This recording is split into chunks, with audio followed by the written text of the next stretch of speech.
30 શ્લોકમાં શ્રી હરિરાય મહાપ્રભુજી અદ્ભુત અને ગૂઢ વાત કરી રહ્યા છે. પ્રભુની અંદર બિરાજતા બે પ્રકારના ધર્મોની ચર્ચા છે, અંતરંગ ધર્મ અને બહિરંગ ધર્મ. કારણ કે શિક્ષાપત્ર છે ને એ પરમ આધ્યાત્મિક ગ્રંથ છે, પરમ આધ્યાત્મિક, કે જેની લૌકિક તૃષ્ણાઓ સમાપ્ત થઈ ચૂકી છે અને જેનું જીવનનું લક્ષ્ય કેવલ પ્રભુ પ્રાપ્તિ ને ભગવત સેવા છે, એના માટેનો આ વિશેષ ગ્રંથ છે. અને એટલા માટે અહીંયા પ્રભુ પરક બધા જ પત્રો છે. બંને પ્રકારના ધર્મોની ચર્ચા કરી, અંતરંગ અને બહિરંગ. 5 પ્રકારના બહિરંગ ધર્મો બતાવ્યા અને 2 પ્રકારે અંતરંગ ધર્મ બતાવ્યા. પ્રથમ શ્લોકમાં શ્રી હરિરાય મહાપ્રભુજી આજ્ઞા કરતા કહે કે પ્રભુના ધર્મો અપ્રાકૃત છે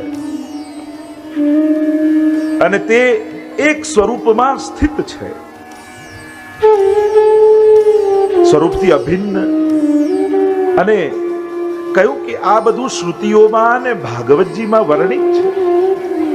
કારણ કે કોઈ પણ જ્યારે સિદ્ધાંતની વાત કરો ત્યારે શાસ્ત્ર પ્રમાણિત શ્રદ્ધા હોવી જોઈએ. મેં પહેલા જ દિવસે કહ્યું હતું કે 2 વાતે આપણા હિન્દુ સમાજને બહુ મોટું નુકસાન પહોંચાડ્યું છે. એક પહેલું એ કે ભગવાન તો ભાવના ભૂખ્યા, એટલે જે કરો એ ચાલે. અને બીજું, મારું દિલ ચોખ્ખું છે, પછી મારે ક્યાં કંઈ કરવાની જરૂર છે. આનું બહાનું કાઢી કાઢી આપણે ગમે તે કરવાની છૂટ લઈ લઈએ. બસ મારું દિલ ચોખ્ખું છે. ખાલી દિલ ચોખ્ખું હોવાથી શું થાય? વાણી, વ્યવહાર, વર્તન બધું જ શુદ્ધ હોવું જોઈએ. હરિરાય મહાપ્રભુજી સમજાવે છે કે આ બધું ભાગવતજીમાં અને શ્રુતિઓમાં વર્ણિત છે. એટલે સૌથી પહેલા શ્રદ્ધા શાસ્ત્ર પ્રમાણિત હોવી જોઈએ. મને મનમાં આવ્યું, મેં શરૂ કરી દીધું, આવું ના હોય. જો તમે જેની પણ ઉપાસના કરતા હો, ઠાકોરજીની, આપણે ઠાકોરજીની, કોઈ જુદા જુદા દેવતાઓની કરતા હોય તો એને પણ ધ્યાન રાખો. જેની ઉપાસના જે રીતે થાય એની ઉપાસના એ રીતે જ કરવી. મહાદેવજીની ઉપાસના જે રીતે થાય એ રીતે જ કરાય. તમે એમને પલ્લામાં પધરાવીને ઝુલાવ તો એ ગભરાઈ જાય કે હું તો અજન્મા અને અમર, મારી જોડે કરે છે શું આ? ઘણા પુષ્ટિ માર્ગના મનોરથો એટલા પ્રસિદ્ધ થયા ને એટલે ગમે ત્યાં કરવા લાગે. હિંડોળા તો ગમે ત્યાં ના કરે, 56 ભોગ તો ગમે ત્યાં કરે, અન્નકૂટ તો ગમે તેને કરે. અરે એમની એ લીલા જ નથી. એ દેવી દેવતા જેની ઉપાસના સમાજ કરતો હોય એના જે પ્રકારના વિધાન હોય, જે પ્રકારની ઉપાસના હોય, શાસ્ત્રોએ બતાવી હોય અને જે પ્રકારે એમની લીલા હોય એ પ્રકારે એમને લાલ લડાવાય, એમની પૂજા યા સાધના કરાય. હવે બાલકૃષ્ણ લાલને તમે જે રીતે લાલ લડાવો છો એ રીતે અન્ય જોડે ન કરાય. એનું અપમાન કહેવાય. તમારા ઘરમાં કોઈ નાનકડું બાળક આવે ને ઘૂઘરો બતાવો તો રાજી થાય, પણ 80 વર્ષના બાપા આવે અને ઘૂઘરો આમ કરો તો લાફો મારે. કોઈ 80 વર્ષના કાકા આવે તમે આમ ઘૂઘરો ચમચમ કરો તો એક થપાટ પડે. એની મજાક કહેવાય, એનું અપમાન કહેવાય. એમ બાલકૃષ્ણલાલ પ્રભુને, શ્રી કૃષ્ણને જે રીતે લાલ લડાવો છો એ રીતે કોઈ અન્ય દેવી દેવતાઓનું કરવા જાઓ એ એમના માટે ઉચિત ન કહેવાય. તમને ભલે મજા આવતી હશે પણ એ એમનું ક્યાંક કોઈક રીતે આપણે અપમાન કરીએ. એટલે આ એક વિવેક શીખવાની સમાજે જરૂર છે કે જ્યાં જેની જે પ્રકારે ઉપાસના થતી હોય એ પ્રમાણે, જેમ ગીતાજીમાં ભગવાને કહ્યું, તસ્માત શાસ્ત્રમ પ્રમાણમ તે કાર્ય કાર્ય વ્યવસ્થિતો, અથવા ય શાસ્ત્ર વિધિ મુત્સૃજ્ય વર્તતે કામકારત ન સિદ્ધિ વાપનોતિ ન સુખમ ન પરામ ગતિ. શાસ્ત્ર વિધિને છોડી મનોકલ્પિત રીતે જે કંઈ પણ કરે છે, ન સુખમ ન પરામ ગતિ, અને પરમ ગતિ નથી મળતી અને સુખ નથી મળતું. અને એટલા માટે શાસ્ત્રોની આજ્ઞા ફોલો કરવી જોઈએ, મનગણંત ન કરવી. એટલે કહ્યું કે આ શાસ્ત્ર પ્રમાણિત છે. ગોપેશ્વરજી ટીકામાં લખાયું કે પ્રભુના ધર્મો અપ્રાકૃત છે. એમ કહ્યું તો અપ્રાકૃત શું છે? તો કે જેમાં લૌકિકતાની ગંધ માત્ર ન હોય એને અપ્રાકૃત કહેવાય. શ્રી મહાપ્રભુજી પ્રાકૃત ધર્મા નાશ્રય અપ્રાકૃત નિખિલ ધર્મ રૂપમિતિ નિગમ પ્રતિપાદ્યમ યત્ શુદ્ધમ સાકૃતિ સ્તૌમી. સર્વોત્તમ સ્તોત્રમાં આપણે ગાઈએ છીએ અપ્રાકૃત છે. જેમ પ્રાકૃત ધર્મો હોય એમ એ માયાજન્ય છે જે પ્રાકૃત ધર્મો છે. અહીંયા પ્રાકૃતતાનો લેશ માત્ર પણ ગંધ નથી. પ્રભુ પરમ અલૌકિક છે. મનુષ્ય આકારે દેખાય છે પણ મનુષ્ય નથી. જેમ મેં ઉદાહરણ આપ્યું તો મિશ્રીના ખીલોના બનાવો, ચાસણીમાંથી ફૂલ બનાવો, ફૂલ, પત્તી, દાંડી બધુંય બનાવો, પણ એ દાંડીમાં પણ મિશ્રી છે, પત્તીમાં પણ મિશ્રી છે અને ફૂલમાં પણ મિશ્રી છે. એમ પ્રભુ સર્વાંગ આનંદ માત્ર કરપાદ મુખોદરાદી રસો વૈ સહ, જે વેદે કહ્યું છે એ અપ્રાકૃત ગુણો પરમાત્મામાં બિરાજમાન છે. આગળ સમજાવતા શ્રી હરિરાય મહાપ્રભુજી દ્વિતીય શ્લોકમાં પ્રભુના 5 બહિરંગ ધર્મોનું વર્ણન કરે છે. પ્રભુના બહિરંગ ધર્મો કેવા છે અને પછી 2 અંતરંગ ધર્મોનું વર્ણન કરશે. અમારા ભગવાન કે ભગવાન તત્વ શું છે એ ભગવત તત્વનું મહાત્મ જ્ઞાન, તત્વ જ્ઞાન અહીંયા હરિરાય મહાપ્રભુજી સમજાવી રહ્યા છે. 2 પ્રકારના ધર્મો બતાવ્યા, અંતરંગ અને બહિરંગ. અને ભક્તો કયા ધર્મનો આશ્રય કરે છે એની આગળ ચર્ચા કરશે. તો 5 બહિરંગ ધર્મો કયા છે? જેમ ભાગવતજીમાં કહ્યું ને, સચ્ચિદાનંદ રૂપાય વિશ્વોત્પત્યાદિ હેતવે તાપત્રય વિનાશાય શ્રી કૃષ્ણાય વયમ નમઃ. ભાગવતજીના મહાત્મ્યમાં, પદ્મ પુરાણ અંતર્ગત મહાત્મ્ય, એમાં મંગલાચરણમાં કહ્યું ભગવાન નું સ્વરૂપ, સામર્થ્ય અને સ્વભાવ, આ ત્રણેયનો પરિચય કરાવ્યો. કૃતિ, આકૃતિ ને પ્રકૃતિ ત્રણેયનો પરિચય મહાત્મ્યમાં કરાવ્યો. કે જે ભગવાનની કથા તમે સાંભળવા જઈ રહ્યા છો એ ભગવાન છે કોણ, પહેલા એ સમજી લો, પછી વાત કરજો કે હું ભગવાનમાં માનું ન માનું, પ્રેમ કરું ન કરું, ભાવ રાખું ન રાખું. સૌથી પહેલા સમજો તો ખરા ભગવાન કોણ. સચ્ચિદાનંદ રૂપાય, એ સચ્ચિદ અને આનંદ રૂપ. શું કરે છે? વિશ્વોત્પત્યાદિ હેતવે, વિશ્વની ઉત્પત્તિ, સ્થિતિ અને લય કરે છે. અને એનો સ્વભાવ કેવો છે? તો કે તાપત્રય વિનાશાય, ત્રિવિધ તાપોને હરનારા છે. એમ અહીંયા 5 ધર્મો બતાવ્યા. પહેલો ધર્મ ભગવાનમાં છે કર્તાપણું, એટલે કે આખા જગતના કર્તા પરમાત્મા છે. એ જ સર્જક છે, એ જ પાલક છે અને એ જ લય કરતા છે. નાશ નથી કહેતો, કારણ કે મહાપ્રભુજી આવિર્ભાવ અને તિરોભાવની વાત કરે છે. મહાપ્રભુજી જગતને પણ સત્ય માને છે. મહાપ્રભુજીને મતમાં જગતને સત્ય એમ કહ્યું તો પ્રશ્ન કર્યો કે સત્ય તો એને કહેવાય જે ત્રિકાલા બાધિત હોય, જે પહેલા હોય, આજે છે ને પછી એ રહેવાનું, એને જ સત્ય કહેવાય. તો જગત તો પહેલા નહોતું, ભગવાને સર્જ્યું ત્યારે થયું, અને ભગવાન લય કરી દે ત્યારે નહીં રહે, તો પછી જગતને સત્ય કેમ માનવું? ત્યારે મહાપ્રભુજી કહે અહીંયા સર્જન અને નાશ નથી, અહીંયા તો આવિર્ભાવ અને તિરોભાવ છે. કાચબાનું ઉદાહરણ વેદાંતમાં આપવામાં આવે કે જેમ કાચબાને ક્રિયા કરવી હોય ત્યારે પોતાનું મુખ અને પગ બહાર કાઢે, ક્રિયા કરે, અને પછી શાંત રહેવું હોય ત્યારે ઇન્દ્રિયોને અંદર લઈ જાય. એમ ભગવાન જ્યારે ક્રીડા કરવા માંગે છે ત્યારે ભગવાન જ જગત રૂપે આવિર્ભૂત થાય છે. ઓમ પૂર્ણમદઃ પૂર્ણમિદં પૂર્ણાત પૂર્ણમુદચ્યતે પૂર્ણસ્ય પૂર્ણમાદાય પૂર્ણમેવાવશિષ્યતે. ઈશોપનિષદનું મંગલાચરણ છે. ઓમ પૂર્ણમદ, જગત બ્રહ્મ પૂર્ણ છે અને પૂર્ણ બ્રહ્મમાંથી પૂર્ણ જગત પ્રગટ થાય છે. તો બ્રહ્મમાં કંઈ ઘટી જતું નથી, અને પૂર્ણ જગત જ્યારે બ્રહ્મમાં ભળી જાય ત્યારે એમાં કંઈ વધી જતું નથી. વિકૃત પરિણામવાદ અને અવિકૃત પરિણામવાદ, 2 પ્રકારના પરિણામવાદ છે. થોડીક વેદાંતની ચર્ચા કરી. જેમ રબડ ખેંચો તો લાંબુ થઈ જાય, છોડો તો પાછું હતું એવું થઈ જાય, આને કહેવાય અવિકૃત પરિણામવાદ. અને દૂધને જમાવો તો દહીં થાય, પણ દહીંનું પાછું દૂધ ન થાય, આને કહેવાય વિકૃત પરિણામવાદ.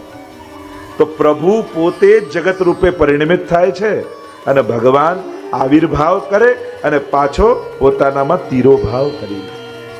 જગત તો પરમાત્મામાં છે જ. કાર્ય કારણ અભેદાત. જો કારણ સોનું છે તો કાર્ય પણ એમાંથી હાર બનાવો, કુંડળ બનાવો, ગમે તે બનાવો, રહેવાનું સોનું, આકાર બદલાય. અને બ્રહ્મ જો સત્ય છે તો બ્રહ્મ સત્ય રૂપ બ્રહ્મમાંથી અસત્ય જગત કેમ પેદા થઈ શકે? કાર્ય કારણ અભેદાત બ્રહ્મસૂત્ર છે. એવી ઘણી બધી ચર્ચાઓ આપણે કરી શકીએ.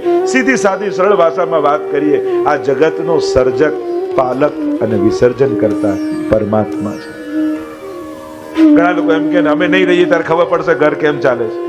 પણ એ બધાય જતા રહે છે, બધાના ઘર સારા ચાલતા હોય, કોઈનાથી કઈ રોકાતું નથી. ઉલટાનું એ જ ગયા પછી તો વધારે સારું ચાલે, કારણ કે એ જ નડતો હોય. એટલે ક્યારે પણ કોઈ એવો મદ નહીં રાખો કે મારે કારણે આ ચાલી રહ્યું છે. એ ઘર હોય, કોઈ સંસ્થા હોય, મંદિર હોય, કુટુંબ હોય, સમાજ હોય, ગમે તે હોય, ચલાવનારો પરમાત્મા છે. એ કોઈને ને કોઈને નિમિત્ત કરીને આગળ કરશે. તો કરતા, પાલક અને વિસર્જન. પ્રભુને તો ત્રણેયમાં આનંદ જ રહે છે. એ સર્જન કરે ત્યારે પણ આનંદ, પાલન કરે ત્યારે પણ આનંદ, અને લય કરે ત્યારે પણ આનંદ. માણસ સર્જન કરે તો એને મોહ થઈ જાય, પાલન કરે તો અહંકાર થઈ જાય, અને ગુમાવી બેસે તો શોકાતુર થઈ જાય. તો પ્રભુને તો ત્રણેય અવસ્થામાં આનંદ. જેમ તમે નાનકડું બાળક કોઈ સમુદ્ર કિનારે રેતીમાં રમતું જોયું છે? જ્યારે કિનારે આવે ને તો માટી ખોદે, ઘર બનાવે પગ નાખીને, તો બનાવતો હોય ત્યારે પણ આનંદમાં, બની જાય પછી છીપલા વીણીને લાવે ને ઘર સાથે રમતો હોય ત્યારે પણ આનંદમાં. અને માં એમ કે ચલ બેટા ઘરે જવાનો સમય થયો છે, ત્યારે ધ્યાનથી જોજો, કૂદકા મારી મારીને ઘર તોડે ને ત્યારે આનંદમાં જ હોય. એને તો ત્રણેય અવસ્થામાં આનંદ છે. એમ જ કર્તાપણું પરમાત્મામાં છે. આ બધાનો કર્તા એ છે. અને આ બોલવાની વાત નથી, આ જીવનની સૂઝ છે. આપણે કહીએ ને કણ કણમાં ઈશ્વર છે. આ કઈ કેવળ શબ્દ નથી, આ એક સૂઝ છે, એક અવસ્થા છે કે કણ કણમાં એનો જ્યારે અનુભવ થવા લાગે એવી અવસ્થા છે. અને એ અવસ્થાને જ્યારે પ્રાપ્ત થાય ત્યારે આની અનુભૂતિ થાય. બીજું કયું? સર્વરૂપત્વ, એટલે કે સર્વરૂપપણું એ પરમાત્માનો ધર્મ છે. રૂપ નામ વિભેદેન જગત ક્રીડતી યોયતઃ. નિબંધના મંગલાચરણમાં કહ્યું ને, આ રૂપ નામના ભેદથી પરમાત્મા જ ક્રીડા કરી રહ્યો છે. આ જેટલા રૂપ દેખાય, રૂપ નામ વિભેદેન જગત ક્રીડતી યોયતઃ, આ બધા એના જ રૂપ છે. અને એટલા માટે એ પરમાત્મા જ ભિન્ન ભિન્ન રૂપે અખિલ બ્રહ્માંડમાં એક તું શ્રી હરિ જૂજવે રૂપે અનંત ભાસે. માંડમાં એક તું શ્રી હરિ, આ સર્વ રૂપત્વ પરમાત્માનો ધર્મ છે. આ ભગવાન જ રૂપ નામના. કેમ? કારણ કે જેમ વેદાંતમાં સમજાવવામાં આવે કે જેમ સોનું લઈને આવો, યા તમારી પાસે બંગડી હોય, પછી ડિઝાઇન જૂની થઈ જાય એટલે તમે સોની પાસે જાઓ ને એમ કહો કે આ બંગડી રાખો, સોનું આપો. સોનું પાછું લઈ આવો, પાછું બીજા સોની ને જાઓ કે હવે આ સોનું લઈ કુંડળ મને આપો. તો બંગડી એ સોનું હતું, કુંડળ એ સોના હતા, પણ જ્યારે આકાર બદલાયો તો આપણે એને જુદા જુદા નામે ઓળખવા લાગ્યા. એમ એ જ પરમાત્મા રૂપ નામના ભેદથી જગતમાં ક્રીડા કરે, પણ જેવું રૂપ દેખાય એવા નામે આપણે એને ઓળખીએ છીએ. આ પરમાત્માનો બીજો ધર્મ છે. ત્રીજો ધર્મ કયો? સર્વધારત્વ, સર્વધારપણ, સર્વાધારપણ. સર્વનો આધાર પરમાત્મા છે. આ સમગ્ર બ્રહ્માંડ એના આધારે ચાલી રહ્યું છે, એને ટકાવી રાખેલું છે. એ તો વિચાર કરો, આ સૂર્ય ચંદ્ર આ બધાની ગતિ અડધો કલાક બી મોડું પડે, યા અડધો કિલોમીટર પણ સૂર્ય નજીક આવી જાય તો શું દશા થાય? આ બધું એને ટકાવી રાખેલું છે. એટલે માણસ ગમે તેટલા લોજિકો વિચાર કરીને કરે, પણ આને ટકાવનારો પરમાત્મા છે.